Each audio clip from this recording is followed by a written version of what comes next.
বিয়ের দিন রাতে সদ্য বিবাহিত স্বামী ও তার কাজিন বেলাকে একসাথে আলিঙ্গনরত অবস্থায় দেখে স্তব্ধ হয়ে যায় ত্রয়ী মেহরোজ। তার পরনে এখনো বিয়ের লাল খয়েরি রঙের ভারী লেহেঙ্গা। অক্ষিকোটরে দৃশ্যমান দামি শুভ্র পাঞ্জাবি পরে বর সেজে সুদর্শন সেই যুবকটি যে তার সদ্য বিবাহিত স্বামী, তা মেনে নিতে হৃদয়ে অসহ্য দহন হচ্ছে ত্রয়ীর। সেই কলঙ্কিত স্থানে সে আর এক সেকেন্ডও দাঁড়ায় না, যন্ত্রমানবীর ন্যায় হেঁটে চলে তাদের জন্য সুসজ্জিত বাসর ঘরের দিকে। বাসর ঘর কথাটা ভাবতেই তাচ্ছিল্য ভরে ওঠে অংশুর মন। সেই বরাদ্দকৃত কক্ষ যেখানে সফল অ্যাডভোকেট সুপ্ত রেহনেওয়াজ ও তার মিসেসের জন্য বাসর সাজানো হয়েছে। কক্ষটির সামনে আসতেই আড়ষ্টতায় জড়িয়ে যায় অংশু। সবচেয়ে আশ্চর্যজনক ব্যাপার হলো বাসর ঘর অবধি নতুন বধূ একা এসেছে। এজন্য লজ্জায় সিটিয়ে যাচ্ছে ত্রয়ী। দরজার কাছাকাছি আসতেই ত্রয়ী দেখতে পায় সুপ্তের কাজিনরা সকলে বসে আছে। ওদের মধ্যে মিনি নামের একজন ত্রয়ীকে বলে ওঠে, এসো ভাবি এসো, যাও যাও জলদি রুমে ঢোকো, দেখো দেখো বাসর ঘর পছন্দ হয় কিনা। ওদের দুষ্টু মিষ্টি কথায় লজ্জায় মাথা নোয়ায় ত্রয়ী। সুপ্তের কাজিনরা ভেতরে প্রবেশের জায়গা করে দিল। ধীরে সুস্থে ভেতরে প্রবেশ করে সে। কক্ষের ভেতরে প্রবেশ করতেই মুখশ্রীর লজ্জাভাব অদৃশ্য হয়ে যায় ত্রয়ীর। অজানা কারণে অক্ষিকোটরে অশ্রু জমা হয়। মানসপটে ভেসে ওঠে সেই অনাকাঙ্ক্ষিত দৃশ্য। হাত মুষ্টিবদ্ধ করে চোখ বোঝে ত্রয়ী।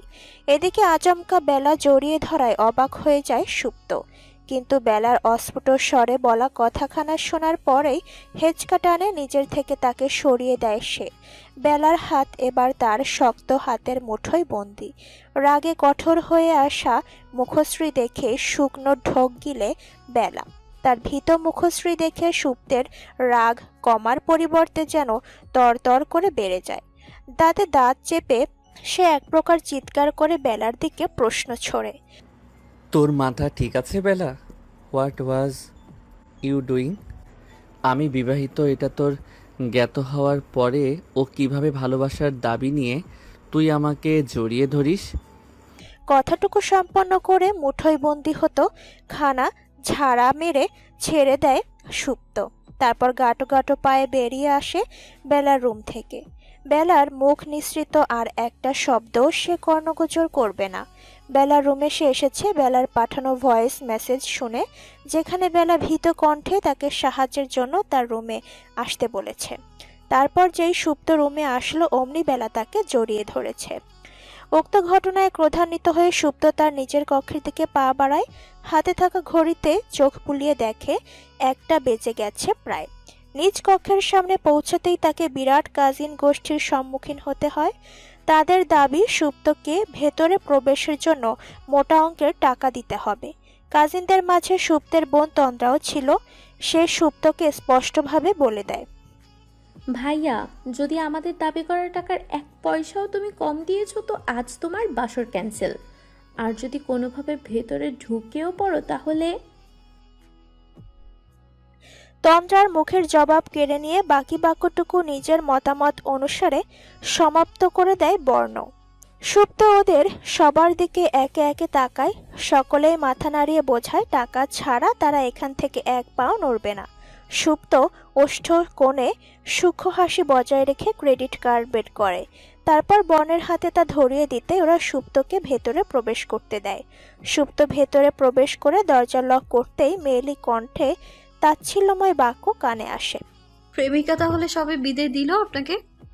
শব্দের উৎস অনুসরণ করে তাকাতেই সুপ্তের চক্ষুদয়ে মুগ্ধতা বিরাজ করে।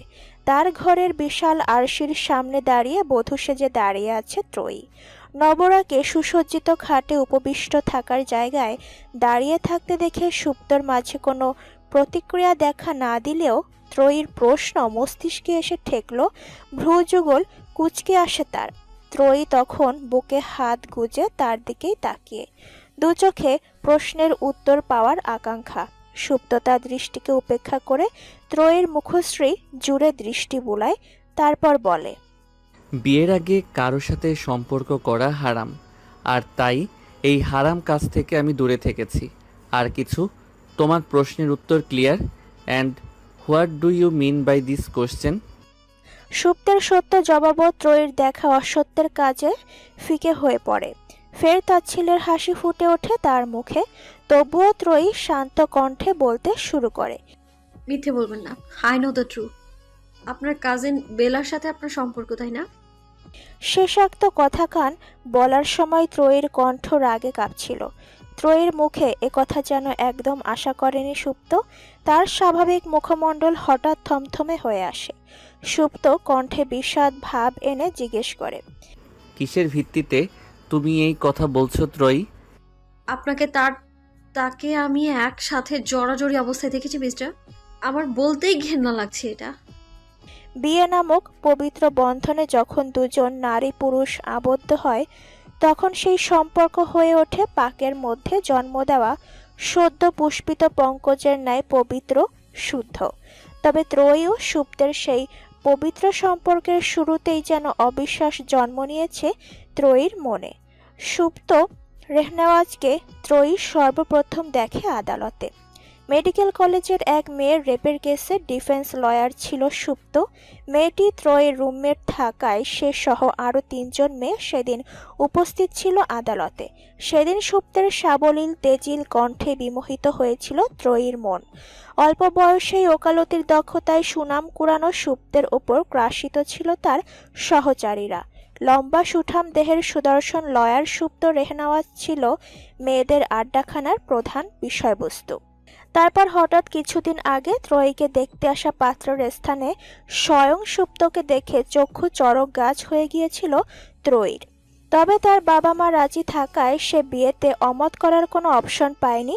বিখ্যাত রেহনেওয়াজ পরিবার থেকে আসা মেয়ের বিয়ের সম্বন্ধ ত্রয়ীর মধ্যবিত্ত বাবা মার না করার কোনো কারণ নেই। তার উপর পাত্র সুপুরুষ সুদর্শন বটেই। ত্রয়ীর কথায় সুপ্তর নিভে যাওয়া রাগ ফের জেগে ওঠে। বেলার বেহায়াপনার কারণেই যে আজ তার চরিত্র নিয়ে কথা উঠছে সেটা বুঝতে পেরে সমস্ত রাগ গিয়ে পড়ে বেলার ঘাড়ে। তবে এই মুহূর্তে সৃষ্টি হওয়া ভুল বোঝাবুঝি মেটানো দরকার। তাই সে ত্রয়ীর উদ্দেশ্যে বলতে শুরু করে, লিসেন ত্রয়ী, তুমি যা দেখছো তা একটা মিসআন্ডারস্ট্যান্ডিং। বেলার সাথে আমার কোনো সম্পর্ক নেই। আপনার উচিত ছিল যা বোঝাবেন তাই বুঝবে টাইপের মেয়ে বিয়ে করা। তাহলে আপনাকে আজকে এরকম ফ্যাসাদে পড়তে হতো না। ত্রয়ীর প্রতিটি শব্দে যে রাগের বর্ষা নির্গত হচ্ছে তা বেশ বুঝতে পারছে সুপ্ত। ত্রয়ীর দৃষ্টি রাগান্বিত মুখশ্রী দেখে যে সে একদমই নিরহ টাইপের মেয়ে নয় তা বুঝতে একদমই কষ্ট হচ্ছে না সুপ্তের। তবে মেয়েটা কি এবার বেশি বাড়াবাড়ি করছে না? মায়ের পছন্দ করা মেয়ের মুখে তার চরিত্র নিয়ে ভুলভাল কথা শুনে সুপ্তের সেই সুপ্ত রাগী স্বভাব ধীরে ধীরে উন্মোচিত হচ্ছে, যা তার প্রফেশনাল লাইফে লুকায়িত। এদিকে ত্রয়ী চুপ করে থাকার মেয়ে নয়, তার জবান আবার চলছে। আপনি একই সাথে দুটো মানুষের জীবন নষ্ট করছেন মিস্টার রেহনেওয়াজ, আমার আর আপনার সো কল্ড প্রেমিক। হাতের আঙুল সুপ্তের দিকে উঁচিয়ে কথা বলছিল ত্রয়ী। হঠাৎ সুপ্ত সেই হাত ধরে পেছনে নিয়ে দুহাতে ত্রয়ীর দুহাত চেপে ধরে। বিস্ময়ে কথা বলা বন্ধ হয়ে যায় ত্রয়ীর। সুপ্তের বুক বরাবর হাইট হওয়ায় সে মাথা উঁচিয়ে তাকিয়ে ওষ্ঠদ্বয়ের মাঝে কিঞ্চিত ফাঁক সৃষ্টি হয়েছে বিস্ময়। ত্রয়ীর হাত দুটোই আরও চাপ দিয়ে সুপ্ত বলে ওঠে, I say this is lie. That means it really lie. ত্রয়ী, no matter what you think, তোমার চোখে দেখা কানে শোনা সব ভুল, সব। সুপ্তের দাঁতে দাঁত চেপে বলা কথাটাই যেন ত্রয়ীর অন্তরাত্মা কেঁপে ওঠে। কাঁপা কাঁপা কণ্ঠে কিছু বলবে তার আগেই সুপ্তের এক হাত তার ওষ্ঠ চেপে ধরে। সুপ্ত এবার ফিসফিসিয়ে বলে ওঠে, No more words, মিসেস সুপ্ত রেহনেওয়াজ, no more words. কথাটা শেষ হতেই সুপ্ত ত্রয়ীকে তার বাঁধন থেকে মুক্ত করে দেয়। মাথায় থাকা শুভ্র বর্ণের পাগড়ি ছুঁড়ে মারে ফুলে ফুলে সজ্জিত বিছানায়। এক নিমেষে বিছানার মধ্যে লাল গোলাপের পাপড়ির মাঝে সাদা পাপড়ি দিয়ে লেখা সুপ্ত প্লাস ত্রয়ী অস্তিত্বহীন হয়ে যায়। আচমকা বিকট শব্দে দরজায় আওয়াজ হতেই ত্রয়ীর বোধগম্য হয় সে চলে গেছে কক্ষের বাইরে। বাহিরের শীতল হাওয়া হঠাৎ উত্তপ্ত হয়ে ঝড়ো হাওয়ায় পরিণত হয়। বৃষ্টি আগাম বার্তা নিয়ে তারা বয়ে বেড়াচ্ছে। সেই ঝড়ো হাওয়া গায়ে মাখিয়ে সুপ্তর অন্তঃসত্ত্বা বলে ওঠে, অন্যের নামে মিথ্যা মামলা চুকানো সুপ্ত রেহনেওয়াজ তোর নামেই মিথ্যে মামলা ঠুকে দিল তোর সদ্য বিবাহিত স্ত্রী। এর মীমাংসা তুই কিভাবে চুকাবি? বাইরের ঝোড়ো হাওয়া বৃষ্টি আসার পূর্বাভাস নিয়ে আসছে। কিছু সময় অন্তর অন্তর বিদ্যুৎ চমকানোতে সেকেন্ডের জন্য আলোকিত হয়ে উঠছে প্রকৃতি। বাড়ির দোতলার বারান্দায় দাঁড়িয়ে এক দৃষ্টে সে সবই লক্ষ্য করছে সুপ্ত। আচমকা সকল আগাম বার্তার সঠিক প্রমাণ করে বৃষ্টি এসেই গেল। বারান্দার রেলিং ঘেঁষে দাঁড়িয়ে থাকায় বৃষ্টির কণার ছিটায় একটু একটু করে পাঞ্জাবি ভিজতে শুরু করে সুপ্তের। বাহিরের ঝড় ক্রমশ বাড়লেও তার ভেতরের ক্রোধের ঝড় শেষ হতে শুরু করেছে। আচমকা ঠোঁট একদিকে বাঁকিয়ে ক্ষীণ হাসে সে। এরকম তেজস্বী প্রতিবাদী রমণীর সন্ধানেই ছিল তার মন, যার কণ্ঠ নিজের অধিকার আদায়ের স্বতন্ত্র, কথার পিঠে উপযুক্ত উত্তর দিতে সক্ষম। বেলা তাকে জড়িয়ে ধরেছে, তার এক ঝলক হয়তো দেখেছে ত্রয়ী, তাই এরূপ প্রতিক্রিয়া। নয়তো সম্পূর্ণ ঘটনা সে দেখলে সুপ্তকে মিথ্যে দোষারোপ করত না। সুপ্ত বুঝল তার বউয়ের দোষ নেই। ইভেন ত্রয়ীর জায়গায় যদি সুপ্ত থাকতো তবে হয়তো ইতিমধ্যেই ত্রয়ীকে ক্রোধান্বিত ভস্ম করে দিত। বৃষ্টির পানিতে যখন সুপ্ত প্রায় অর্ধ ভেজা, তখন সে বারান্দা থেকে সরে তার নিজ কক্ষের দিকে প্রস্থান করে। বারান্দার কাছাকাছি তার রুম, তাই রাত বিরাতে যখনই মেজাজ ঘেঁটে থাকে তখনই এখানে এসে দাঁড়ায় সুপ্ত। এখানে আসা শীতল সতেজ বাতাস রাগী স্বভাবের সুপ্তের সমস্ত রাগ শুষে নেয়। সুপ্ত রুমে এসে এবারেও ত্রয়ীকে বিছানায় দেখতে পায় না। পুনরায় কপাল কুঁচকে আসে তার। তবে পুরো ঘরে একবার চোখ বুলাতেই ফোঁস করে একটা শ্বাস ফেলে সে। বিছানা বরাবর সোজা রুমের দেওয়ালে হেলান দিয়ে শুয়ে আছে ত্রয়ী। পরনে তখনও লেহেঙ্গা রয়েছে। ধীর পায়ে হেঁটে ত্রয়ীর নিকট আসে সুপ্ত। ঘুমে আচ্ছন্ন থাকায় ঘাড় একদিকে বেঁকে আছে ত্রয়ীর। হাঁটু মুড়ে মেঝেতে বসে সুপ্ত চোখ বুলায় ত্রয়ীর ঘুমন্ত মুখশ্রীতে। খুঁটিয়ে দেখতেই সুপ্ত অনুভব করে মেয়েটার মুখশ্রীতে মেকআপের কোনো আস্তরণ নেই। কালো পাপড়িতে ঘেরা আখি পল্লবের কাজলের ছোঁয়া হয়তো কান্নার জন্য লেপটেছে তা সামান্য। ওষ্ঠ দুটোই কালো খয়েরি রঙের লিপস্টিকের ছোঁয়া, কপালে ছোট লাল টিপ, ব্যাস এতেই নববধূ অপূর্ব রূপসী প্রতিলক্ষিত হচ্ছে। সুপ্ত হঠাৎ করে ত্রয়ীকে কোলে তুলে নেয়। হাত ভর্তি চুড়ি ঝংকার দিয়ে আওয়াজ তুলতে তাতে ত্রয়ীর ঘোর লাগানো মুখশ্রী থেকে এবার দৃষ্টি সরিয়ে বিছানার দিকে এগোয় সুপ্ত। সন্তর্পণে ত্রয়ীকে বিছানায় শুয়ে দেয়। তারপর ত্রয়ীর মুখের ওপর এসে থাকা এলো চুল গুজে দেয় কানের পিঠে। ভাগ্যিস ত্রয়ী ঘুমে নত সুপ্তের পবিত্র ছোঁয়াকে অপবিত্রের ট্যাগ লাগিয়ে তুলকালাম কাণ্ড বাঁধিয়ে দিত। সুপ্ত ত্রয়ীকে রেখে কাবার থেকে একটা টি শার্ট বের করে নিয়ে ওয়াশরুমে ঢোকে। বেরিয়ে আসে 10 মিনিটের মাথায় বের হয়ে আসে সে। তারপর বিছানার কাছে এসে ত্রয়ীর বিপরীত পাশে একদম বিছানার কিনারা ঘেঁষে শুয়ে পড়ে। মিনিটের ব্যবধানে ত্রয়ীর দিকে ফিরে থাকায় সুপ্ত। ঘণ্টাখানেক আগের তেজস্বী মুখশ্রী এখন নিষ্পাপ বাচ্চাদের ন্যায় দেখাচ্ছে। আর একটু ভালো করে দেখতেই সুপ্ত খেয়াল করে ত্রয়ীর সরু নাকের মাথায় ছোট লালচে একটা তিল। সে কিছু দেখে না। চট করে চোখ দুটি বন্ধ করে নিদ্রায় তলিয়ে যাওয়ার প্রস্তুতি নেয়, নয়তো তার বধূ সাহেবার নিষ্পাপ সত্তা তার ঘুম হারাম করে দেবে চিরতরে। সারা জীবন অন্যের মামলা সলভ করলি, আর শেষমেশ তোকেই মিথ্যা মামলার আসামি বানিয়ে দিল তোর বউ। কথাখানা বলেই সুপ্তের ফোন কলের ওপাশের ব্যক্তিটি হাসতে লাগলো। তার হাসির শব্দ কানে আসতেই যেন বিরক্ত হলো সুপ্ত। চোখে মুখে বিরক্তির রেশ বজায় রেখেই সুপ্ত বলল, হ্যাঁ যাব ভাবছি। বিয়েতে তো কোনো অনুষ্ঠান করলি না, রিসেপশন করছিস। এটাতেই গিয়ে মনকে সান্ত্বনা দিতে হবে। কথাটুকু বলে ফোঁস করে আফসোসের শ্বাস ফেলে রিক্ত। সুপ্ত তাতে কোনো ভ্রুক্ষেপ না করে রিক্তকে বিদায় জানিয়ে কল কেটে দেয়। তখনই নূপুরের ঝুনঝুন আওয়াজ কর্ণগোচর হয় তার। শব্দের উৎস অনুসরণ করে ওয়াশরুমের দরজার দিকে তাকায় সুপ্ত। গাঢ় খয়েরি রঙের শাড়ি বাঙালি ধরনে পরে মাথায় তোয়ালে পেঁচিয়ে ওয়াশরুম থেকে বেরিয়ে আসছে ত্রয়ী। সদ্য স্নান করায় একদম স্নিগ্ধ লাগছে তাকে। সেদিন তাকিয়ে সেকেন্ডের জন্য সুপ্তের দৃষ্টি আটকায়। সে বেলকনিতে থাকায় তাকে দেখেনি ত্রয়ী।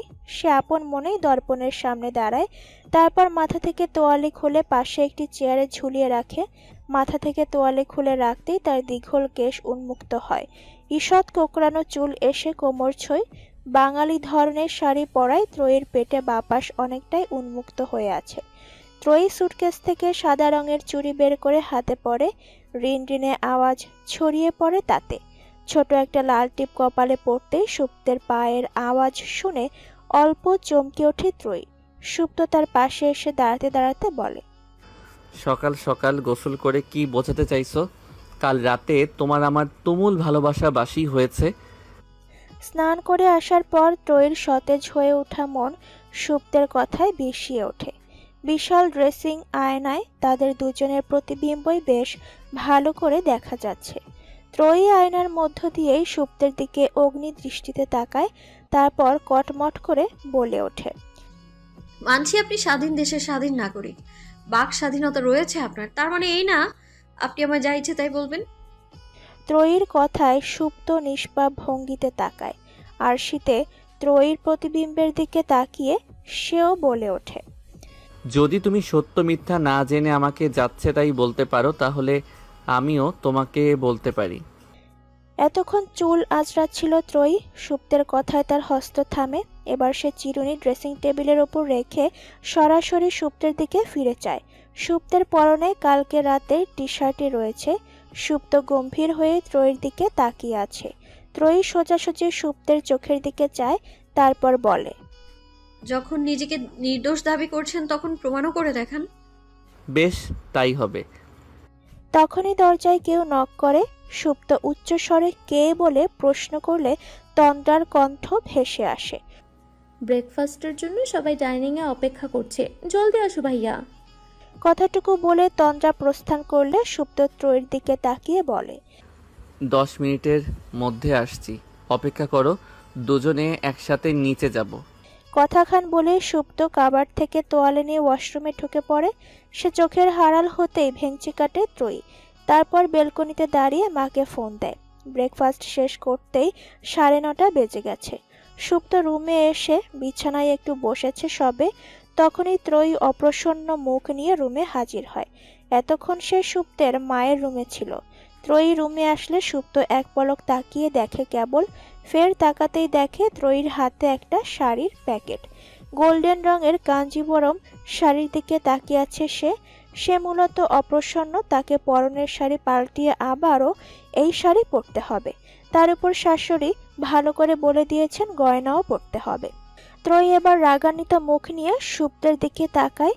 সে যে রুমে এসেছে এতে কোনো ভ্রুক্ষেপই নেই তার। সে তার মতো মোবাইলে মগ্ন হয়ে আছে। ত্রয়ী উঁচু গলায় বলল, মা আপনাকে কিছুক্ষণের মাঝেই রেডি হয়ে নিচে যেতে বলেছে। সুপ্ত এবার ত্রয়ীর দিকে পূর্ণ দৃষ্টিতে তাকিয়ে বলে, শুনেছি। ত্রয়ী তখনও সুপ্তের দিকে তাকিয়ে।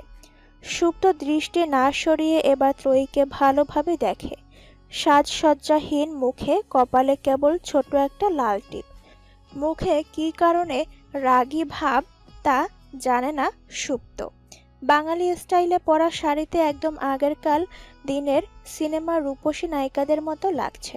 দেহে গয়না বলতে কেবল নাকে ছোট পাথরের নাকফুল, এক কথায় স্নিগ্ধ মায়াবী একখানা মুখশ্রী। তার দেখার মাঝেই ত্রয়ী রেগেমেগে বলে ওঠে, ধুর, আমাকে আবার শাড়ি পাল্টাতে হবে, ভালো লাগে না, ধুর। তারপর সুপ্তের দিকে একবার অগ্নি দৃষ্টিতে তাকিয়ে শাড়িটা নিয়ে ওয়াশরুমে ঢুকে পড়ে। সুপ্তের মন হঠাৎ বলে ওঠে, আপনাকে নব নব রূপে দেখার জন্য সহস্র অগ্নিদৃষ্টি ও সহনীয় বধূ সাহেবা। খোশ আলাপে কলরিত ড্রয়িং রুম হঠাৎই নিশ্চুপ হয়ে গেল। তাতে ভেসে আসলো নূপুরের সূক্ষ্ম রিনঝিন আওয়াজ। সোনালি রঙে মোড়ানো নববধূ ধীর পায়ে সিঁড়ি বেয়ে নিচে নামছে। তার পাশে রয়েছে মিনি আর তন্দ্রা। তারা হাসি হাসি মুখে থাকলেও লজ্জায় কুণ্ঠিত ত্রয়ী। গোল্ডেনের সাথে হালকা গোলাপি মিশেল চুড়ি ভর্তি হাত পেটের সামনে এনে রাখা। সর্বশেষ সিঁড়ি পার করে নিচে নামতেই সুপ্তের মা অর্থাৎ ত্রয়ীর শাশুড়ি মা মিসেস সুরিদ রেহনেওয়াজ ত্রয়ীর সামনে এসে দাঁড়ায়। ভদ্রমহিলা হালকা আকাশি বর্ণের শাড়ি পরেছেন, ত্রয়ীর থুতনি ধরে লজ্জায় নোয়ানো মুখশ্রী সামান্য উঁচু করে এক প্রস্তর হেসে মাশাআল্লাহ শব্দখানা উচ্চারণ করেন তিনি। বিনিময়ে একটা অকৃত্রিম মিষ্টি হাসি ফুটে ওঠে ত্রয়ীর মুখে। মিসেস সুহৃদ ত্রয়ীকে এক হাতে আগলে নিয়ে ত্রয়ীর মুগ্ধ হয়ে শাশুড়ির দিকে ফিরে চায়। শাশুড়ির গায়ের সাদা রং পেয়েছে সুপ্ত, তবে চেহারা বেশিরভাগ মেলে ওর শ্যাম বর্ণের শ্বশুরের সাথে। মিসেস সুহৃদ ত্রয়ীকে আগলে নিয়ে বর ও বধূর জন্য নির্ধারিত আসনে এসে দাঁড়ায়। তারপর ত্রয়ীকে সেখানে বসিয়ে সকলের সামনে ত্রয়ীর পরিচয় করিয়ে দেয়। যদিও এতক্ষণে সকলের কাছে স্পষ্ট উনিই মিসেস সুপ্ত রেহনেওয়াজ। এত মানুষকে ছাড়িয়ে ত্রয়ীর দৃষ্টি একটা মুখকেই খুঁজছে, তবে চোখের সম্মুখে কিছুতেই পড়ছে না সেই সুদর্শন মুখ। কাঙ্ক্ষিত মুখটিকে না পাওয়ায় ত্রয়ীর বাঁকানো ভ্রুজোড়া আরও বেঁকে গেছে। যখন ত্রয়ী প্রায় আশাহত, তখনই ড্রয়িং রুমের এক কোণায় কাঙ্ক্ষিত মুখটিকে দেখতে পেয়ে আপনা আপনি ওষ্ঠ চিরে হাসি বেরিয়ে আসে তার। যেমন করে শিশু তার হারানো খেলনা পুনরায় খুঁজে পেলে চোখ মুখ উজ্জ্বল করে হাসে, ঠিক তেমনই। তবে উজ্জ্বল মুখশ্রী কালো হতে সময় নেয় না। সুপ্তের থেকে কিছুটা দূরেই বেলা দাঁড়িয়ে, আর সুপ্তের দিকেই তাকিয়ে আছে বেলার চোখ জোড়া। সুপ্ত তার দিকে পিঠ ফিরে দাঁড়িয়ে কারো সাথে কথা বলছে। মুহূর্তেই ত্রয়ীর হাস্যোজ্জ্বল মুখে রাগের আভাস ফুটে ওঠে। আচ্ছা ভাই, তোর বউ ওখানে একা একা বসে আছে আর তুই এখানে আমার সাথে দাঁড়িয়ে কথা বলছিস? রিক্তের কথাই ত্রয়ীর দিকে ফিরে চায় সুপ্ত। এতক্ষণ ত্রয়ীকেই ত্রয়ীর নজর বাঁচিয়ে দেখেছিল ও। সুপ্ত দূর থেকে দেখেও বুঝেছে মেয়েটা আজকেও কোনো মেকআপ করেনি, কেবল লম্বা লম্বা পাপড়ি ঘেরা চোখ ভর্তি কাজল, ঠোঁটে ম্যাট লিপস্টিক, কানটানা ঝুমকা আর তার দীঘল চুলের বেনিতে বেলি ফুলের মালা পেঁচানো। ব্যাস, এতেই সকলের নজরে নিজের জন্য মুগ্ধতা তৈরি করার জন্য যথেষ্ট ত্রয়ী। ত্রয়ীর মুখশ্রীতে কিছুটা পরিবর্তন লক্ষ্য করে সে, কিন্তু গেস্ট এসে কথা বলতেই মুখে ফুটে উঠছে সৌজন্যমূলক হাসি। ত্রয়ীর থেকে মুখ ফিরিয়ে রিক্তকে বলে, আমাকে সবাই চেনে, কিছুক্ষণ ওকেই দেখুক। ব্যাককলের মতো কথা বলিস না, যা তুইও যা। রিক্ত এক প্রকার জোর করেই সুপ্তকে ত্রয়ীর ওখানে পাঠিয়ে দেয়। সুপ্তকে আসতে দেখে মিসেস সুহৃদ বলে ওঠেন, তোকেই খুঁজছিলাম, কোথায় ছিলি এতক্ষণ? এখানেই। জবাব দিয়ে ত্রয়ীর সাথে কিছুটা দূরত্ব রেখে বসে পড়ে সে। এক পলক ত্রয়ীর দিকে তাকিয়ে দেখে হাতের চুড়ির দিকে তাকিয়ে আছে সে। থমথমে সুন্দর মুখশ্রীতে নাকের পাথরের নাকফুলটা জ্বলজ্বল করছে। সুপ্ত ওর দিকে তাকিয়ে সুপ্ত দুষ্টু হেসে বলল, মিস করছিলে আমায়? ত্রয়ী এবার ঘাড় বাঁকিয়ে সুপ্তের পানে চায়। কাজলে ডুবানো হরিণ চোখ দুটিকে অবলোকন করে সুপ্তের মনে হলো কেউ তার হৃৎপিণ্ড বরাবর বাঁধ ছুড়ল। যেমন গহীন বনে মৃগয়ের রাজা হরিণকে বিদ্ধ করে তীর দিয়ে, তেমনি ত্রয়ী তার চক্ষু দিয়ে সুপ্তের হৃদয়কে ছিন্ন ভিন্ন করল। সুপ্তকে সেই অনুভূতি জোয়ারে বিদ্ধ রেখেই ত্রয়ী বলল, আপনাকে মিস করা ও দেখার জন্য অনেকেই আছে। নিষ্প্রভ গলায় কথাটা বলে ত্রয়ী সোজা তাকায়। তার উত্তর শুনে সুপ্ত তার অনুভূতিকে পজ রেখে ভ্রু কুঁচকায়। ত্রয়ী এবার সামনে তাকিয়েই বলে, আমি আপনার অফিসিয়ালি ম্যারিড ওয়াইফ, প্রেয়সী নই যে অল টাইম আপনাকে মিস করবো আমি। এবার কথা বলার ধরন পাল্টেছে ত্রয়ীর, কণ্ঠ হয়েছে কঠোর। সুপ্ত কিছু বলতে যাবে তখনই একজন গেস্ট এসে পড়ে সেখানে। ত্রয়ী নিজের থমথমে মুখকে আড়াল করে হাস্যোজ্জ্বল মুখোশ পরে নেয়। সালাম দিয়ে ভালো মন্দ জিজ্ঞেস করে, তারপর কথা শেষে ভদ্রমহিলা বলে ওঠেন, best wishes for marriage mister সুপ্ত অ্যান্ড মিসেস। ত্রয়ীর নাম হয়তো ভদ্রমহিলার জানা নেই, তাই বাক্যের মাঝখানে সে আটকে যায়। তখনই সুপ্তের ভরাট কণ্ঠস্বর ভেসে আসে, মিসেস ত্রয়ী সুপ্ত রেহনেওয়াজ। ও ইয়া অ্যান্ড মিসেস কই সুপ্ত রেহনেওয়াজ। ভদ্রমহিলাটি কতটুকু বলে প্রস্থান করতেই ত্রয়ী সুপ্তের পানে ফিরে যায়। সুপ্ত সোজা তাকিয়েই বলে, অর্ধাঙ্গিনীকে প্রেয়সী হিসেবে হৃদয়ে স্থান দেবে বলে শুদ্ধ পুরুষ বিবাহের পূর্বে কোনো মেয়ের প্রতি আগ্রহ দেখায় না, and that's what I did. কথাখান কর্ণগোচর হওয়ার পরেই সুপ্তের দিকে তাকায় ত্রয়ী অল্প স্বল্প মুগ্ধতায়। দিবসের দ্বিপ্রহর শুরুর পথে প্রায় ড্রয়িং রুমটাতে তেমন একটা লোকজন নেই এখন। ত্রয়ীর আশেপাশেও মুরব্বীদের ভিড় নেই। ত্রয়ী হঠাৎ আসন থেকে দাঁড়ায়। প্রায় টানা 2 ঘন্টা বসে থাকায় কোমর টনটন করছিল এতক্ষণ। ত্রয়ীকে কেউ কিছু বলছে না দেখে সে নিজের মতো হেঁটে বেলার সামনে এসে দাঁড়ায়। বেলা হঠাৎ তার সামনে ত্রয়ীকে দাঁড়িয়ে থাকতে দেখে কিছুটা ভড়কায়। প্রথম কথোপকথন ত্রয়ী শুরু করে, বুকে 2 হাত গুজে, মুখে একরাশ হাসি ফুটিয়ে প্রশ্নবোধক চেহারা করে বলে ওঠে, বেলা, হ্যাঁ। কেমন আছো বেলা? ত্রয়ীকে এভাবে জিজ্ঞেস করতে দেখে বেলা ভ্রু কুঁচকে বলে ওঠে, ভালো। হোয়াট অ্যাবাউট ইউ, তোরি? ত্রয়ী ওর নাম ধরে ডাকার মুহূর্তের জন্যই যেন অপেক্ষা করছিল। সে ভ্রুকুটি করে হাতের আঙুল দিয়ে বেলার দিকে ইশারা করে বলে ওঠে, তুমি সুপ্তের থেকে বড়? ত্রয়ীর প্রশ্নে বিরক্ত বোধ করে। এমনিতেই তো তার সুখ আস্ত গিলে খেয়ে আছে এই মেয়ে, তার উপর এসব উল্টাপাল্টা প্রশ্ন। সুপ্তের মাঝেও বসার জায়গায় এই মেয়ের বসা হয়েছে দেখে তার হৃৎপিণ্ড জ্বলে যাচ্ছে। বেলা গা ঝাড়া দিয়ে বলে, অবশ্যই আমি ছোট ওনার থেকে। কি যাতা প্রশ্ন! বেলার আচরণে ত্রয়ীর মস্তিষ্ক যেন বন্যি শিখা জ্বলতে শুরু করে। কৃত্রিম হাসিতে ছেয়ে থাকা মুখশ্রী কঠোর হয়ে আসে। শক্ত কণ্ঠে খানিক জোরালো ভাবেই সে বেলাকে বলে ওঠে, মিনি, তন্দ্রা, বর্ণ, ওরা সবাই আমায় ভাবি ডাকে। তুমি আমাকে ভাবি ডাকার প্রয়োজন বোধ করছো না? বেলা কিছু বলার আগেই ত্রয়ী ফের বলে, যাই হোক, তোমার মুখে ভাবি ডাক শোনার জন্য মরেও যাচ্ছি না আমি। এটা বলো, কালকে রাতে তুমি আর উনি আলিঙ্গনরত অবস্থায় কি করছিলে? ত্রয়ীর কথায় তড়াক করে চায় বেলা। সে ত্রয়ীর মুখে এরকম কথা একদমই আশা করেনি। বেলা কিছু বলবে তার আগেই ত্রয়ী মুখে মেকি হাসি ফুটিয়ে বলে ওঠে, আবার এটা বলো না যে কাজিনকে জড়িয়ে ধরে বিয়ে শুভেচ্ছা জানাচ্ছিলে।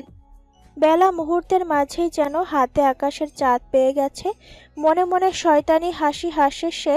ত্রয়ীকে মনে মনে বোকামের সম্বোধন করে উপহাসও করে। তারপর মাথা নিচুতে রেখেই বলে ওঠে, ইউ লাভ ইচ আদার? বাক্যখানা শ্রবণ করার পর ত্রয়ীর মুখের কোনো পরিবর্তন না হলেও জুড়তে থাকা হৃদয়টা আবার পুনরায় ভেঙে যায়। বেলা কোনা চোখে ত্রয়ীর দিকে চায়। ত্রয়ী কোনো কথা না বলে বেলার সামনে থেকে প্রস্থান করে। খুব বড়সড় তাচ্ছিলের হাসি হেসে ওঠে তার মন। তারপর পুনরায় আগের জায়গায় গিয়ে ধপ করে বসে পড়ে সে বসতেই মিনি এসে বসে ওর পাশে, মজা করে বলে ওঠে, ভাইয়াকে মিস করছো ভাবি? হুম। ত্রয়ী কিছু না বলে উপরে তাকিয়ে একটা দীর্ঘ শ্বাস নেয়। তারপর তন্দ্রার দিকে তাকিয়ে বলে, একটা কথা কি জানো, যারা অভিনয় করে পর্দায় শুধু তাদেরকেই পুরস্কার দেওয়া হয়, কিন্তু যারা বাস্তব জীবনে অভিনয় করে তাদেরকে আমরা চিনতেও পারি না। কিন্তু তারা সেই সব অভিনেতাদের থেকেও কোনো অংশে কম নয়। তন্দ্রা ত্রয়ীর এই কথা বলার উদ্দেশ্য কি অনুধাবন করতে পারে না, তবে কথাগুলো যথার্থ বলে বড়সড় একটা হুম বলে। বাড়ির পাশে অনেকটা জায়গা নিয়ে গার্ডেন, ওখানেই দাঁড়িয়ে ফোনে কথা বলছে সুপ্ত। সবে ফোন স্ক্রল করছিল, কারো আসার শব্দ ভেসে আসে তার কোণে। চোখ তুলে দেখে বেলা গুটি গুটি পায়ে এদিকেই আসছে। সুপ্তের দিকে এক দৃষ্টে তাকিয়ে আছে সে। কৃষ্ণবর্ণের কোটের মাঝ থেকে শুভ্র রংটা উকি দিয়ে সুদর্শন পুরুষটিকে আরো সুদর্শন করে দিয়েছে। বেলা কাছে এসে বলে ওঠে, সুপ্ত আপনি? ভাইয়া বলে সম্বোধন করো, নয়তো কথা বলিস না। সুপ্তের সোজাসাপটা বারণে বেলার মুখ কালো হয়ে আসে।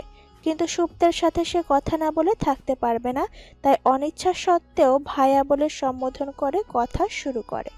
কোনো কিছুর জবাব দেওয়ার আগে সুপ্ত বলে, তোকে আমি কখনো বলেছি আমার তোকে ভালো লাগে কিংবা আমি তোকে ভালোবাসি? বেলা অতি কষ্টের সহিত দুপাশে মাথা নাড়ায়। বেলার ঋণাত্মক প্রতিক্রিয়া পাওয়ার পর সুপ্ত আলগোছে বাঁকা হাসে।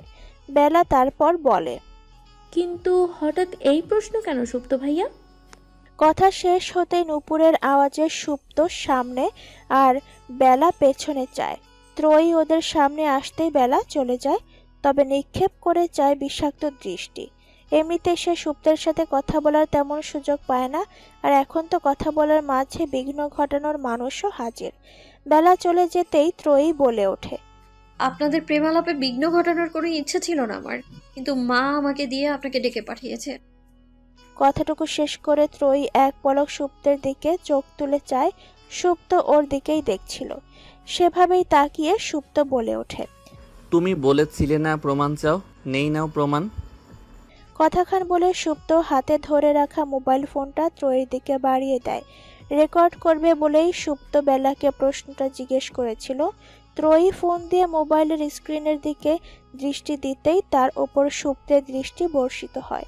মুখশ্রী জুড়ে বিচরণ করছে সুপ্তের দুটি চোখ। থুতনি থেকে শুরু করে কপালের টিপ সব খুঁটিয়ে দেখছে সে। এখনো কপালে ছোট একটা লাল টিপ পড়েছে ত্রয়ী, তবে সকালের তুলনায় বড়। সকালেরটা এর চেয়ে আরো ক্ষুদ্র আকৃতির ছিল। সুপ্ত হঠাৎ করে খেয়াল করলো মাঝখান দিয়ে করা সিঁথিতে টিকলি মিসিং। টিকলি পড়লে মেয়েটাকে কেমন দেখাতো ভাবতেই সুপ্ত হঠাৎই ত্রয়ের কপালে লাল একটা মাঝারি সাইজের বিন্দু। সুপ্ত সূক্ষ্ম নজরে তাকিয়ে দেখলো সেটা ত্রয়ের কপালে বিচরণ করতে করতে স্থির হয়ে গেল। ঠিক সেই মুহূর্তে তার থেকে পুরো 1 হাত দূরত্বে দাঁড়ানো ত্রয়ের কোমরে হাত রেখে নিচের দিকে টেনে আনে সুপ্ত। আকস্মিক ঘটনায় ত্রয়ীর হাত থেকে সুপ্তের মোবাইল হাত থেকে সোজা ভূমির দিকে পতিত হয়। আচমকা এমন হওয়ায় ত্রয়ী ভারসাম্য বজায় রাখতে সুপ্তের গলার দিকটা সজোরে খামচে ধরে। তার 1 সেকেন্ডের মাথায় ড্রয়িং রুম থেকে গার্ডেনে আসার দরজার পাশে রাখা ফুলদানি বিকট শব্দে ভেঙে যায়। অস্বাভাবিক আকার ধারণ করে ত্রয়ীর দুটি নেত্র। ভাঙা ফুলদানিটার দিকে তাকিয়ে সুপ্ত অনুধাবন করে এই নিক্ষিপ্ত গুলি ছিল ত্রয়ীকে প্রাণে মারার জন্য। গম্ভীর মুখে ত্রয়ীর কোমরে থাকা হাত দিয়ে কোমরে অজান্তেই জোরে চেপে ধরে সুপ্ত। সূক্ষ্ম ব্যথায় আর ভয়ে চোখ খিচে নেয় ত্রয়ী। নিস্তব্ধতায় ছেয়ে আছে ড্রয়িং রুমে। সোফায় সকলে থমথমে মুখে বসে আছে। কারো কারো চোখে ভয় বিদ্যমান। গেস্টরা চলে গিয়েছেন বেশ কিছুক্ষণ হলো। বাড়ির সকলের মুখের দিকে একবার করে তাকিয়ে সুপ্ত বলে ওঠে, এত চিন্তিত হওয়ার কিছু নেই, কারোর কিছু হয়নি, ত্রয়ী ঠিক আছে। ত্রয়ী সুপ্তের কথায় চোখ তুলে তাকায়। তার চোখে মুখে কোনো ভয়ের ছাপ নেই, তবে সেই সময়টায় সে বেশ ভয় পেয়েছিল। দিক বিদিক শূন্য হয়ে পড়েছিল তার। এমনকি সুপ্ত যে তার হাত ধরে টেনে ড্রয়িং রুম অবধি নিয়ে এসেছিল সেটাতেও তার হুঁশ ছিল না। গুলির আওয়াজে তটস্থ হয়ে অনেক গেস্টই পরপরই প্রস্থান করেন। মিসেস সুরিত সুপ্তের দিকে চেয়ে শাসনের স্বরে বলে ওঠে, চিন্তিত হতে না বলছিস? বাচ্চাটার যদি কিচ্ছু হয়ে যেত? সুপ্তের মায়ের কণ্ঠে নিজের জন্য উৎকণ্ঠা দেখে মনে মনে খুশি হয় ত্রয়ী। তারপর ওনার পাশ ঘেঁষে বসে কাঁধে মাথা রাখে। দুহাতে ওনার বাহু জড়িয়ে ধরে সে মিষ্টি করে বলে ওঠে, কিছু হয়নি তো মা, এবার আর চিন্তা করবেন না। মিসেস সুরিত ত্রয়ের গালে আদর করে বলে, বুঝেছি এসব তোমাদের কাছে কিছুই মনে হচ্ছে না। মা হওয়ার পর বুঝবে সন্তানের এইটুকুতেই মায়ের কতটা হৃদয় পড়ে। ত্রয়ী কিছু না বলে সুপ্তের দিকে আর চোখে চায়।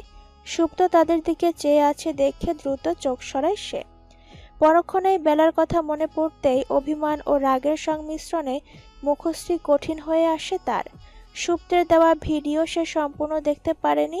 সুপ্ত যে বেলাকে প্রশ্ন করেছে ঠিক সেই মুহূর্তে গিয়ে হ্যাচকা টানে সুপ্তের বুকে এসে পড়ে সে।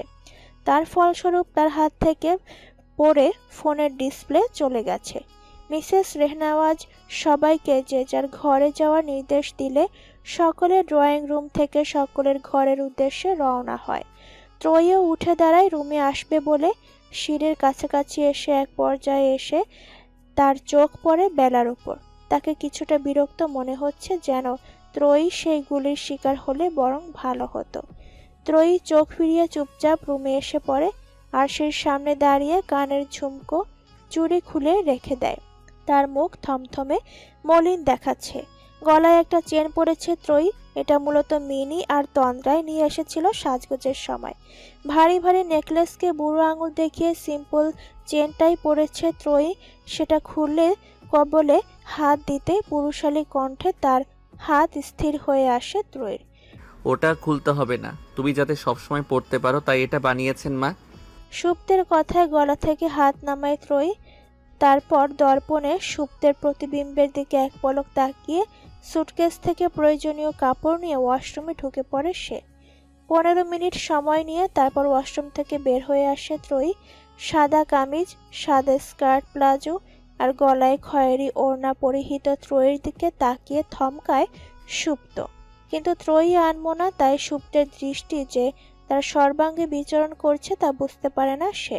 খোলা চুল ছড়িয়ে পড়েছে পিঠ জুড়ে, চলন্ত ফ্যানের বাতাসে তারা উড়ছে বাধাহীন, মুগ্ধ করছে তার দিকে এক ধ্যানে তাকিয়ে থাকা যুবককে। চোখে মুখে পানি দেওয়ায় ভ্রুজোড়া আর চোখের পাপড়িতে পানির কণা লেগে আছে, যা আরও আকর্ষণীয় করে তুলেছে সাজসজ্জাবিহীন ত্রয়ীকে। সুপ্তের দিকে এক পলকও না তাকিয়ে ত্রয়ী সোজা বেলকনিতে এসে পড়ে। রেলিং ধরে দাঁড়িয়ে দৃষ্টি দেয়ও নিকষ কালো আসমানের পানে। দরজা আটকানোর শব্দ কর্ণগোচর হতেই ত্রয়ী বুঝতে পারে এতক্ষণ বিছানায় বসে থাকা মানবটি ওয়াশরুমে ঢুকেছে। বাহিরের ঠান্ডা হাওয়া এসে ত্রয়ীকে ছুঁয়ে দিয়ে যায়। শীতলতা অনুভব করতে সে চোখ বুজে সন্তর্পণে। মিনিট 10 নীরবতা উপভোগ করার পর ত্রয়ীর কানে ভেসে আসে, ঝগড়ুটে মহিলা, ঝগড়া করেই নিশ্চয়ই এমন শত্রু বানিয়েছেন যে প্রাণে মারার মতো পদক্ষেপ নিতে পারে। সুপ্তের কথায় বিরক্তি নিয়ে তার পানে ফিরে তাকায় স্ত্রী। অন্ধকার আচ্ছন্ন বেলকনিতে সুপ্তের চেহারা আবছা দৃশ্যমান হয় ত্রয়ীর নিকট। ত্রয়ী ভ্রুকুচকে বলে ওঠে, উল্টাপাল্টা কথা বলবেন না একদম। ত্রয়ীর কণ্ঠ মলিন শোনায় অনেকটা।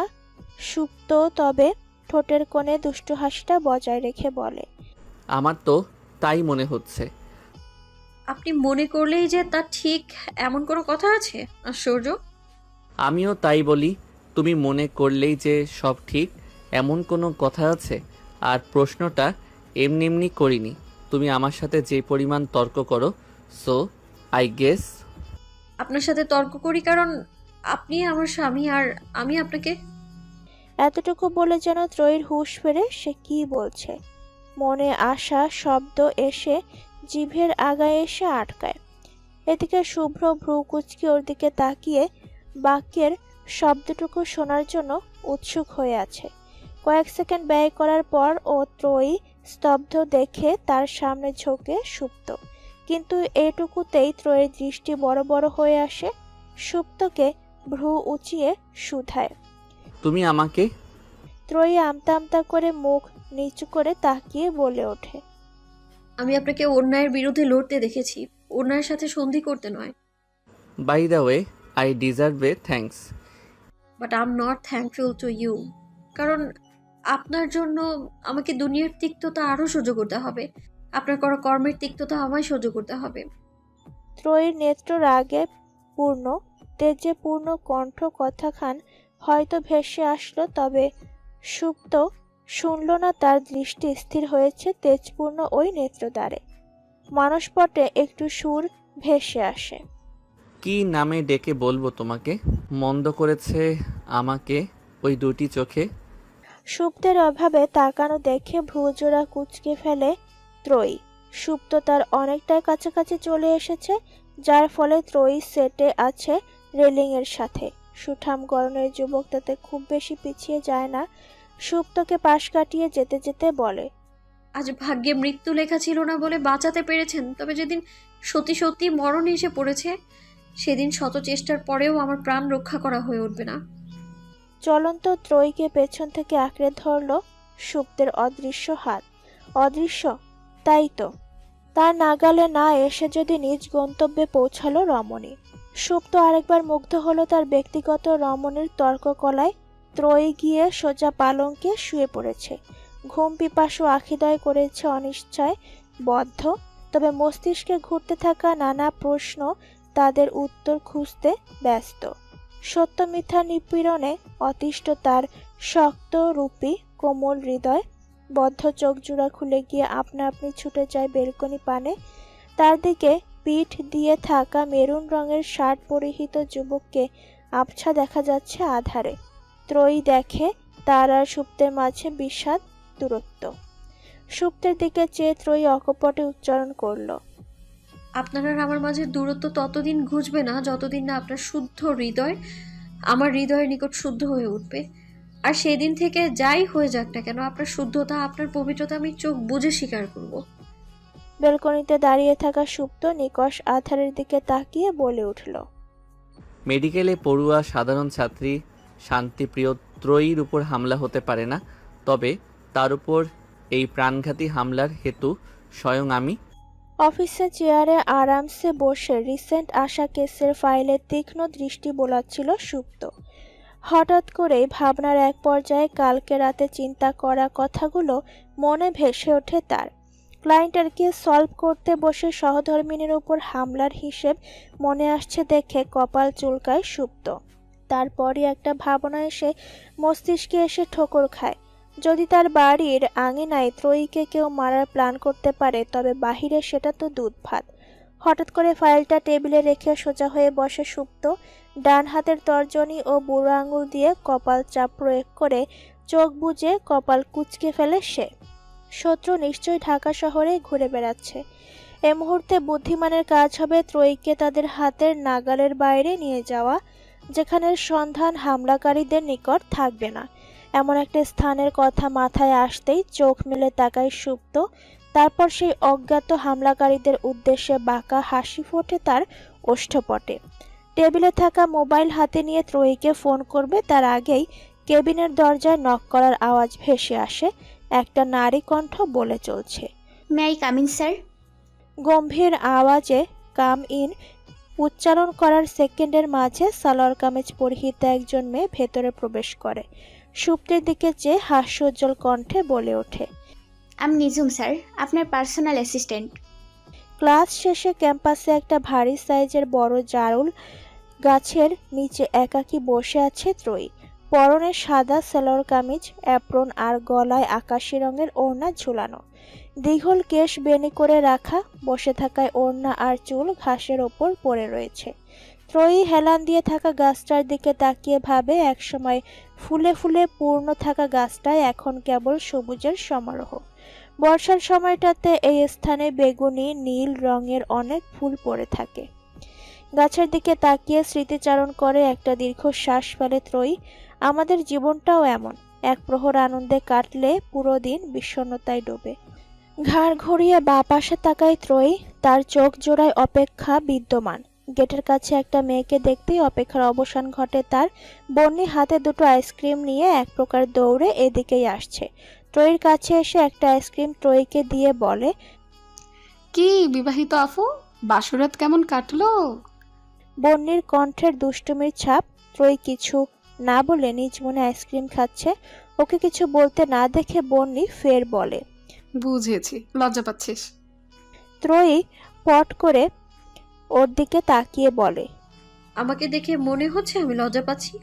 ত্রয়ীর স্বাভাবিক মুখশ্রী দেখে বন্নি দুপাশে মাথা নাড়ায়, তারপর আফসোসের স্বরে বলে, বিয়ে করলি দাওয়াতও দিলি না? দাওয়াত দিইনি তোকে, বল তুই যাসনি? গ্রামের বাড়িতে বিয়ে করেছিস, যাওয়ার কোনো জো আছে? ত্রয়ী কিছু বলবে তার আগেই বন্নি লজ্জা লজ্জা মুখ করে বলে ওঠে, তুই দিসনি তো কি হয়েছে? আমার আর সুপ্তের বিয়েতে পুরো কলেজের স্টুডেন্টকে দাওয়াত দিব। ওর কথা শুনে ত্রয়ী অদ্ভুত চোখে তাকায়। তাকে এভাবে তাকাতে দেখে বন্নি বলে ওঠে, ভাবছিস দিবা স্বপ্ন দেখছি? জানিস আমি রোজ দোয়া করি যাতে ওনার সাথে আমার বিয়েটা হয়ে যায়, তাও ফিল্মি ভাবে। এটা পূরণ হবে দেখিস। ত্রয়ী গোল গোল চোখে তাকিয়ে বন্নির কথা শুনছে। এর আগে এমন কথা শোনেনি তা নয়, তবে তখন সুপ্ত ছিল পরপুরুষ আর এখন তার অর্ধাঙ্গ। বন্নি আরও অনেক কিছুই বলছিল, তখনই ত্রয়ীর ফোনে কল আসে। আইসক্রিম খাওয়া স্থগিত রেখে ফোনের দিকে তাকায় ত্রয়ী। স্ক্রিনে ভেসে ওঠা নাম্বারটা আনসেভ হলেও তা চেনে ত্রয়ী। ফোন রিসিভ করে কানের কাছে ধরতেই পুরুষালী ভরাট স্বরে ভেসে আসে কণ্ঠ, কোথায় তুমি? কোথায় থাকবো, কলেজ ক্যাম্পাসে আমি। ক্লাস শেষ? হ্যাঁ। ওয়েট 10 মিনিটস, ওকে? এতটুকু কথোপকথনের পশ্চাতে অপর পাশের ব্যক্তিটি কল কাটে। ত্রয়ী এত শত না ভেবে ফের বন্নির কথা শোনায় মনোযোগ দেয়। সুপ্ত মেডিকেল ক্যাম্পাসে এসে দেখে ত্রয়ী একটা গাছে হেলান দিয়ে দাঁড়িয়ে আছে, ব্যাগটা সামনে এনে রেখেছে, একটু পর পর ওষ্ঠ নাড়িয়ে কথা বলছে সামনে থাকা মানুষটির সাথে। ফের সুপ্ত ত্রয়ীর ফোনে কল দেয়, ফোন ত্রয়ীর সাথেই ছিল। কল আসার সাথে সাথে ফোন রিসিভ করে ত্রয়ী। বাঁদিকে তাকাও, আমাকে দেখতে পেলে দ্রুত চলে আসো। ত্রয়ী তৎক্ষণাৎ বাঁদিকে ফিরে তাকায়। প্রথমে ঝাপসা দেখা মানবটি ধীরে ধীরে স্পষ্ট হয়ে ওঠে। পাশ থেকে ভেসে আসে বন্যির উল্লাসিত কণ্ঠ। সে ত্রয়ীর হাত ঝাঁকিয়ে বলে চলেছে, হোয়াট আ প্রেজেন্ট সারপ্রাইজ ইয়ার! স্বয়ং সুপ্ত রেহনাফ এখানে! আমার ক্রাশটা দেখ দেখ, এদিকে তাকিয়ে আছে। বন্যির কণ্ঠে যেন আর আনন্দ ধরে না, এত উল্লাস। ত্রয়ীর কানে ফোন ধরে সুপ্তের দিকে তাকিয়ে। সুপ্তেরও একই দশা। সুপ্তের পরনে কফি কালারের শার্ট, কালো প্যান্ট, শার্ট ইন করা, হাতে কালো বেল্টের expensive watch. He look very handsome.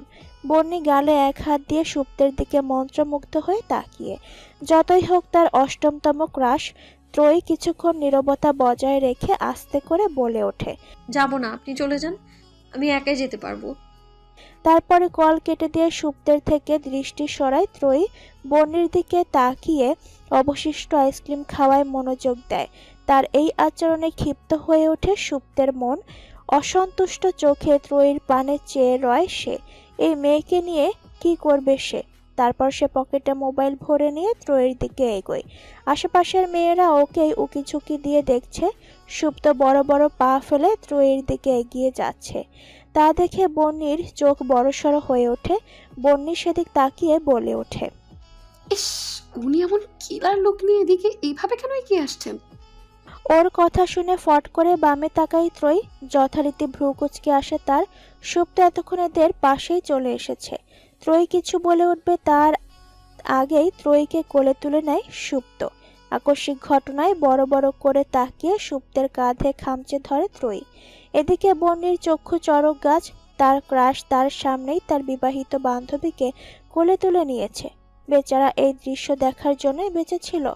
সুপ্ত ত্রয়ীকে নিয়ে মেডিকেল কলেজের গেটের দিকে হাঁটা শুরু করে। ত্রয়ী বড় বড় চোখে চেয়ে কণ্ঠে প্রাণ রেখে বলে ওঠে, এটা কি করছেন আপনি? সবার সামনে আমায় এভাবে কোলে করে নিয়ে যাচ্ছেন কেন? নামান আমায়, এক্ষুনি নামান বলছি।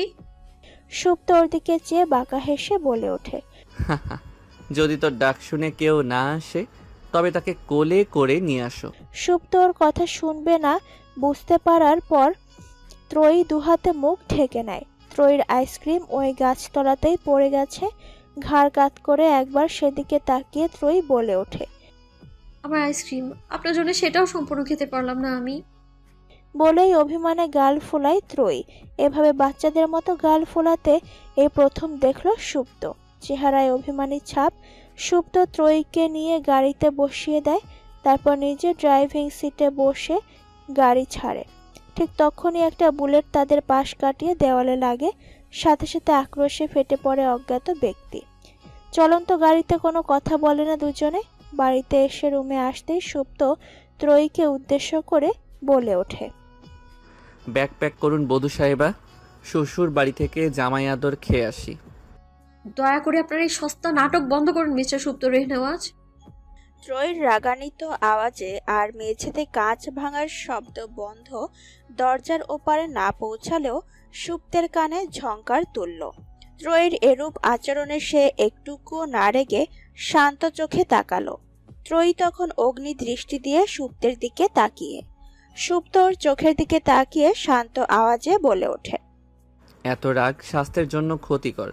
শান্ত হও আর ডাইনিংয়ে চলো, তারপর আমরা তোমার বাড়ির উদ্দেশ্যে রওনা হব। সুপ্তের কথায় ত্রয়ীর রাগের মাত্রা কমল না, বই বাড়ল। তেজি স্বরে সুপ্তকে উদ্দেশ্য করে বলে উঠল, কতদিন এভাবে থার্ড ক্লাস মানুষদের মতো দুই নৌকায় পা দিয়ে চলবেন? ত্রয়ীর কথার বিপরীতে সুপ্তের কোনো প্রতিক্রিয়া না দেখে ত্রয়ী ভ্রু কুঁচকায়। সুপ্ত পকেটে হাত পুরে তার দিকে শান্ত দৃষ্টিতে তাকিয়ে আছে। এতে যেন ত্রয়ীর মনে বন্যি শিখারা তাদের মাত্রা ছাড়িয়ে যায়। নিচে যে ভাঙা কাচের টুকরো পড়ে আছে তাতে নজর নেই রাগান্বিতার। সুপ্তের দিকে তাকিয়ে দ্রুত পায়ে তার দিকে এগিয়ে আসতে পায়ে সদ্য ভাঙা ধারালো কাচের টুকরোর আঘাত হানে। তবে ক্রোধের চরম শিখরে পৌঁছে গেলে মানুষ আঘাতের পরোয়া করে না। ত্রয়ী কাচের ওপর দিয়ে এসে সুপ্তের সামনে দাঁড়ায়। অতি দ্রুত ত্রয়ী অবিশ্বাস্য এক কার্য করে বসে। সুপ্তের শার্টের কলার ধরে ক্ষোভ নিয়ে বলে ওঠে, আপনার কাজিন বেলা বা প্রেমিকা ও আমায় কি বলেছে জানেন? We love Ishada. আপনি ওকে আর ও আপনাকে ভালোবাসে। একজন নববিবাহিত স্ত্রীর কাছে স্বামীর নামে শোনা এই শব্দগুলো কতটা কষ্টদায়ক আন্দাজ করতে পারেন আপনি? সুপ্ত কলারের দিকে ত্রয়ীর মুষ্টিবদ্ধ হাতের দিকে একবার চায়, তারপর ভাঙা কাচের ওপর দাঁড়ানো ত্রয়ীকে দেখে এক ঝটকায় ত্রয়ীর পেটে আর হাঁটুর নিচে ধরে কোলে তুলে ফেলে। আকস্মিক সুপ্তের এরূপ কাজে ত্রয়ী চমকে সুপ্তের মুখের পানে চায়। সুপ্তের গলায় থাকা হাতে সামান্য চাপ দিয়ে বলে ওঠে, নামায় এভাবে হুটহাট না বলে করলে নিবেন না আপনি। আমার একদম ভালো লাগছে না এটা। সুপ্ত ত্রয়ীর অগ্নি চোখে চেয়ে ঠোঁটের কোণে সামান্য হাসি টেনে বলে ওঠে, I don't care my wife. সুপ্ত ত্রয়ীকে নিয়ে পালঙ্কের দিকে যায়। ত্রয়ী ফের বলে ওঠে, আপনি আমার অনুমতি না নিয়ে দুবার কোলে তুললেন সুপ্ত। সরি টু সে, বাট 2 বার না 3 বার। ত্রয়ী চোখে গোল গোল হয়ে আসে সুপ্তের কথা শুনে। 3 বার? সজ্ঞানে তো ত্রয়ীকে 2 বারই কোলে নিয়েছে সুপ্ত। তবে কি ত্রয়ীর অজান্তে তাকে কোলে নিয়েছে সুপ্ত? ত্রয়ীর ভাবনার মাঝেই ত্রয়ীকে পালঙ্কে বসিয়ে দেয় সুপ্ত। এবার পায়ের তালুতে ব্যথা অনুভব হয় ত্রয়ীর। পা তুলে দেখে তাকে দুটো কাচের টুকরো গেঁথে আছে। রক্তে লালাভ হয়ে আছে পায়ের তালু। তখনই সুপ্ত ফার্স্ট এইড বক্স নিয়ে এসে মেঝেতে বসে পড়ে। ত্রয়ীর পায়ের তালুতে হাত রাখতে যাবে, তখনই ত্রয়ী বলে ওঠে, আমি নিজেই পারবো, আপনাকে কষ্ট করতে হবে না। সুপ্ত এবারও শান্ত চোখে মাথা নিচু করে ত্রয়ীর পানে তাকায়। সুপ্ত নিজেকে শান্ত প্রমাণ করলেও ভেতরে ভেতরে রাখছে সে। তবে স্বামী স্ত্রীর মাঝে যখন একজনের উগ্রতা বৃদ্ধি পায়, তখন অপরজনকে শান্ত মস্তিষ্কে পরিস্থিতি নিয়ন্ত্রণ করতে হয়। সুপ্ত বসা থেকে উঠে দাঁড়িয়ে কস্টেপ কেটে নিয়ে আসে। তারপর সেটা ত্রয়ীর মুখে লাগিয়ে দিয়ে বলে, অনেক কথা বলেছ, সব শুনেছি। এখন আমি বলবো, তুমি শুনবে। আর তার জন্য তোমার মুখটা কিছুক্ষণ বন্ধ রাখা দরকার। ত্রয়ী কিছু না বলে সুপ্তের দিকে ফেলফেল করে তাকিয়ে আছে। তার হাত যে উন্মুক্ত, সেটা দিয়ে মুখের টেপ খুলে ফেলতে পারবে সেই হুঁশ নেই তার। সুপ্ত অতি সূক্ষ্মভাবে পায়ের তলা থেকে কাচের টুকরো টেনে বের করে। চোখ বুজে ব্যথা সামলে নেয় ত্রয়ী। সুপ্ত পায়ের ড্রেসিং করতে করতে বলে, আমি বুঝলাম না, তুমি কিভাবে ঘরের স্বামীর কথা রেখে বাইরের মেয়ের কথায় এত বিশ্বাস করে বসলে? সুপ্তের কটাক্ষ শুনে ভ্রু উঁচাই ত্রয়ী। সুপ্ত ফের বলে ওঠে, ট্রাস্ট মি, যদি বেলার প্রতি আমার একটু ইন্টারেস্ট অ্যান্ড ফিলিংস থাকতো, তাহলে তুমি আমার অর্ধাঙ্গিনী রূপে আমার কক্ষে এই যত্নে থাকতে না। এখন তুমি আমার কথা বিশ্বাস করবে না, অন্য কারো কথা তোমার ব্যাপার। সুপ্ত ব্যান্ডেজ শেষে অতি যত্নে ত্রয়ীর পা নরম বিছানায় রেখে দেয়। তারপর এক টানে খুলে দেয় মুখে লাগানো টেপ। বা পাশের ভ্রু সামান্য উঁচিয়ে সুপ্ত বলে ওঠে, কিছু বলবে তুমি? ত্রয়ী কিছু না বলে চুপ করে আছে দেখে সুপ্ত বলে ওঠে, 30 মিনিট বাদে রুমে খাবার পাঠাচ্ছি, শাওয়ার নিয়ে নাও। তারপর কক্ষ থেকে বের হয়ে যায় সুপ্ত। রুম থেকে বেরিয়েই এতক্ষণ ধরে থাকা শান্ত স্বভাব উবে গিয়ে মুখমণ্ডল কঠোর হয়ে আসে তার। লম্বা লম্বা দ্রুত পা ফেলে ড্রয়িং রুমে এসে পৌঁছায় সে। পুরো জায়গায় চোখ বুলিয়ে বেলাকে দেখতে না পেলে মিসেস সুরেদের উদ্দেশ্যে বলে ওঠে, মা, বেলাকে ডাকুন শীঘ্রই। ছেলের কণ্ঠস্বর আর মুখভঙ্গি দেখে মিসেস সুরেদ কিছুটা জিজ্ঞেস না করে বেলাকে ডেকে আনে। সুপ্ত তাকে ডাকছে ভেবে প্রথমে খুশি হলেও সুপ্তের মুখভঙ্গি দেখে ভয় গ্রাস করে বেলাকে। কাজিনদের মধ্যে সবচেয়ে রাগী হলো সুপ্ত। সবসময় রাগতে দেখা যায় না তাকে, তবে যখন রাগান্বিত হয় তখন সকলে বেশ আতঙ্কে থাকে। সুপ্ত বেলাকে দেখেই সোজাসাপটা প্রশ্ন করে, তুই ত্রয়ীকে কি বলেছিস? বেলা ভীতু চোখে সুপ্তের পানে তাকিয়ে রয়, মুখে কিছু বলে না। সুপ্ত ফের বলে, তাড়াতাড়ি অ্যান্সার দে বেয়াদব। সুপ্তের হুঙ্কার পূর্ণ আওয়াজে কেঁপে ওঠে বেলা। কিছু না বলে চুপ করে রয় শুধু। তার মৌনতা দেখে সুপ্ত ক্ষিপ্ততা নিয়ে বলে, এটাই বলেছিস তো আমি তোকে আর তুই আমাকে ভালোবাসিস? সুপ্তের চিৎকারে মিনি, তন্দ্রা ও বর্ণ সকলে এসে ড্রয়িং রুমে ভিড় জমায়। মিনি আর বর্ণ সুপ্তের চাচাতো ভাই বোন। জয়েন্ট ফ্যামিলি হওয়ায় ওরা সকলে মিলে এই বাড়িতেই থাকে। চেঁচামেচি শুনে বেলার মা, সুপ্তের একমাত্র ফুপু এসে হাজির হয়। মেয়ের উপর সুপ্তকে চেঁচামেচি করতে দেখে মেয়েকে আগলে নিয়ে বলেন, দেখ আমার মেয়েটাকে কিভাবে ভয় পেয়ে আছে। তুই 2 দিন আগে করে বউ নিয়ে আসা মেয়েটার জন্য বেলাকে এভাবে বকছিস? একথা শুনে সুপ্তের রক্ত উষ্ণ হয়ে ওঠে। ফুপুর কটাক্ষপূর্ণ কথা আর বেলার ন্যাকামো দেখে পিত্তি জ্বলে যাচ্ছে তার।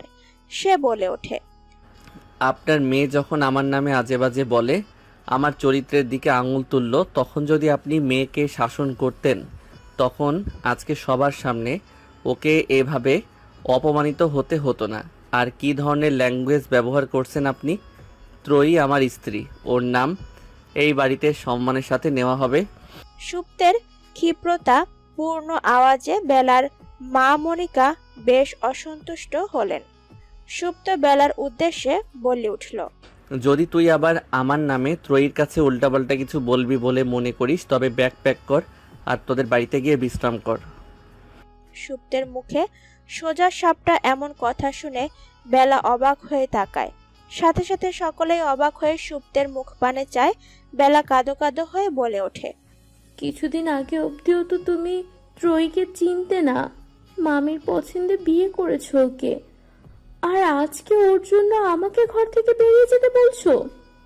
সুপ্ত এবার বেলার দিকে শান্ত চোখে চায়, কণ্ঠ খুবই শান্ত করে বলে ওঠে, তোর কি মনে হয় ত্রয়ী শুধুই আমার মায়ের পছন্দ করা মেয়ে? ত্রয়ী ওয়াশরুম থেকে গোসল করে বেরিয়েছে মাত্র। পরনে কমলা রঙের জর্জেটের শাড়ি, গোল্ডেন কালার ব্লাউজের বিস্তার কোনই অবধি, চুলে তোয়ালে পেঁচানো। ত্রয়ী যেই চুলে হাত দিবে তখনই দরজায় নক করে কেউ। ত্রয়ী কে জানতে চাইলে মিনির গলার আওয়াজ ভেসে আসে। ত্রয়ী দরজা খুলে দিলে ভেতরে প্রবেশ করে সে। হাতে খাবার দেখে কিছুটা ইতস্তত বোধ করে ত্রয়ী। মিনি ট্রে সহ খাবার বিছানায় রাখতে রাখতে বলে, আচ্ছা ভাবি, বেলাপু তোমায় কি বলেছিল বলো তো, যার জন্য সুপ্ত ভাইয়াকে অনেকদিন পর এভাবে রাখতে দেখলাম? ত্রয়ী মিনির কথা শুনে কিছুটা আন্দাজ করে বলে, নিচে কিছু হয়েছে মিনি? কিছু করেছেন উনি? মিনি দাঁড়িয়ে কোমরে এক হাত রাখে, তারপর বলে, সুপ্ত ভাই রেগে বুম হয়েছিল, বেলাপুকে ইচ্ছে মতো ধুয়ে দিয়েছে। তুমি বেলাপুর কথা একদম বিশ্বাস করো না। ভাইয়ার কাছ থেকে রিজেক্ট হওয়ার পর থেকেই মনে ক্ষোভ পুষে রেখেছে, তাই হয়তো তোমায় উল্টাপাল্টা কিছু বলেছে। ভাবি জানো তোমাকে কি সব বলেছে? তার জন্য ভাইয়া বেলাপুকে বাড়ি থেকে চলে যেতে অবধি বলেছে। আমি তো জাস্ট শকড। অপরাহ্নের সোনালি রোদ্দুর গায়ে মাখিয়ে ছুটে চলেছে সুপ্তের বাড়ি। পাশেই ফ্রন্ট সিটে চুপচাপ বসে আছে ত্রয়ী। লম্বা চুলগুলো ডান সাইড করে সামনে এনে রাখা, কানে ছোট্ট একটা স্টোনের ইয়াররিং, কপালে ছোট কালো টিপ। মাঝে মাঝে আর চোখে সুপ্তকে খেয়াল করছে সে। সুপুরুষ গম্ভীর হয়ে গাড়ি চালাচ্ছে, চোখে একটা সানগ্লাস, পরনে সাদা রঙের শার্ট, নেভি ব্লু জিন্স, হাতের কালো বেল্টের ঘড়িতে গায়ের ফর্সা রং আরো ফুটে উঠেছে। সুপ্তের দিকে একবার তাকিয়ে ত্রয়ী নিজের হাত দুটো দেখে। সুপ্তের থেকে এক শেড কালো তার গায়ের রং। সুপ্ত এবার ডানে তাকিয়ে ত্রয়ীর পানে চায়। স্নিগ্ধতায় ঘেরা রমণী নিজের দু হাতের দিকে উল্টে পাল্টে দেখছে। ভ্রুজোড়া কুঁচকে আছে তার। সুপ্ত খেয়াল করে মাঝে মাঝে রোদ এসে ত্রয়ীর উপর পড়তেই নাকফুল আর গলায় থাকা স্বর্ণের চেন ঝিলিক মারছে। ত্রয়ী হঠাৎ সুপ্তের পানে তাকাতে দৃষ্টি সরায় সুপ্ত, গম্ভীর হয়ে আবার মনোযোগ দেয় গাড়ি চালানোয়। ত্রয়ী ভ্রু কুঁচকে ভাবে সুপ্ত কি তাকে এড়িয়ে গেল? কৌতূহল মনের ভেতরে পুষে না রেখে ত্রয়ী প্রশ্ন করে বসে, আপনি কি আমায় ইগনোর করছেন? এমন কেন মনে হচ্ছে তোমার? ত্রয়ীর প্রশ্নের হেতু বুঝতে না পেরে সুপ্ত পাল্টা প্রশ্ন করে। ত্রয়ী জানালার বাইরে দৃষ্টি রেখে বলে, এমনি। সুপ্ত আর চোখে ত্রয়ীকে দেখে ভ্রু কুঁচকে বলে ওঠে, তুমি কি এখন এটা এক্সপেক্ট করছো যে আমি চলন্ত গাড়ি থামিয়ে তোমার দিকে মনোযোগ দেই? সুপ্ত কথাখান বলতে বলতে গাড়ি থামায়। তৎক্ষণাৎ সুপ্তের দিকে পূর্ণ দৃষ্টিতে তাকায় ত্রয়ী। সুপ্ত উত্তরের আশায় ত্রয়ীর পানে নিষ্পলক তাকিয়ে আছে। ত্রয়ী এভাবে সুপ্তকে গাড়ি থামাতে দেখে বিভ্রান্ত হয়ে জিজ্ঞেস করে, আমি তো এমন কিছু বলিনি, গাড়ি কেন থামালেন আপনি? ত্রয়ীর মুখে বিস্ময়ের আভা ছেয়েছে ইতিমধ্যে। সুপ্ত গাড়ির দরজা খুলে নামলে ত্রয়ী ফের প্রশ্ন করে, কোথায় যাচ্ছেন আপনি? বিয়ের পর প্রথম শ্বশুরবাড়ি যাচ্ছি। খালি হাতে গেলে আপনার নিশ্চয়ই সুনাম হবে না বধূ সাহেবা। সুপ্তের কথাই ত্রয়ী আশেপাশে তাকিয়ে বাজারের মাঝে গাড়ি থামিয়েছে সুপ্ত। সুপ্ত চলে যেতেই ত্রয়ীর ফট করে মনে পড়ে তারা যে যাচ্ছে তা তো বাড়িতে খবরই দেওয়া হয়নি। দ্রুত ফোন বের করে মায়ের নাম্বারে কল দেয় ত্রয়ী। সেকেন্ড 5 পর ফোন রিসিভ করে ত্রয়ীর মা। ত্রয়ী কিছু বলার আগেই তার উচ্ছ্বসিত কণ্ঠ ভেসে আসে,